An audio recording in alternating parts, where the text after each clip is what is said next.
ఇప్పుడే మనకి అందినటువంటి వార్త, విశాఖ స్టీల్ ప్లాంట్ రివైవల్ కోసం కేంద్ర ప్రభుత్వం 11,500 కోట్ల రూపాయలని కేటాయించిందని చెప్పి మనకు వచ్చినటువంటి సమాచారం. నేను నరేంద్ర మోడీ గారికి, అదేవిధంగా కుమారస్వామి గారికి నేను నా ధన్యవాదాలు, అదే నిర్మలా సీతారామన్ గారికి కూడా నా ధన్యవాదాలు నేను తెలియజేస్తున్నాను. ఒకంత చరిత్రలో కనుక మనం వెళ్ళి చూసినట్లయితే 1966వ సంవత్సరంలో అప్పటి ఆంగ్లో అమెరికన్ కన్సార్షియం ఏదైతే ఉందో, విశాఖపట్నంలో విశాఖపట్నం స్టీల్ ప్లాంట్ ని స్థాపించాలి అని చెప్పి వారు చెప్పినప్పుడు అప్పటి ప్రధానిగా ఉన్నటువంటి ఇందిరాగాంధీ గారు దీనికి ఒప్పుకోలేదు. 1966వ సంవత్సరంలో అప్పటి ఆంగ్లో అమెరికన్ కన్సార్షియం ఏదైతే ఉందో, విశాఖపట్నంలో స్టీల్ ప్లాంట్ ని స్థాపించాలి అని చెప్పి చెప్పినప్పుడు అప్పటి ప్రధానిగా ఉన్నటువంటి శ్రీమతి ఇందిరాగాంధీ గారు దీనికి ఒప్పుకోలేదు. అయితే అమృతరావు గారు, తెన్నేటి విశ్వనాథన్ గారు, వీరి యొక్క కృషి వలన, వీరి యొక్క పోరాటం వలన వేలాది మంది అక్కడ ఉన్నటువంటి తెలుగు వారి యొక్క పోరాట ఫలితంగా దగ్గర 32 మంది వారి ప్రాణాలు కోల్పోయినటువంటి సందర్భంలో మనం విశాఖపట్నంలో స్టీల్ ప్లాంట్ ని స్థాపించుకోవడం జరిగింది.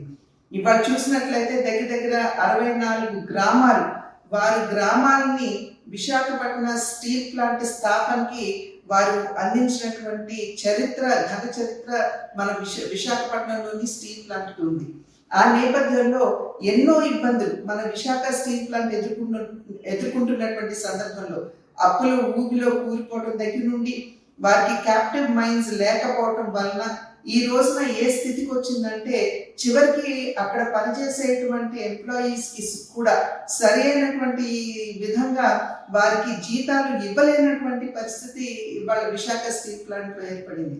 చాలా మంది కార్మికులు మా దగ్గరికి వచ్చి ఒక నెల 35% ఇచ్చారని, ఒక నెల 60% ఇచ్చారని చెబుతూ సంపూర్ణంగా వారికి జీతాలు అందడం లేదు, మా కుటుంబాలు ఏ విధంగా చివరి వెళ్ళాలి అని చెప్పి అనేక సందర్భాల్లో వారు ఆందోళన చెందడం జరిగింది.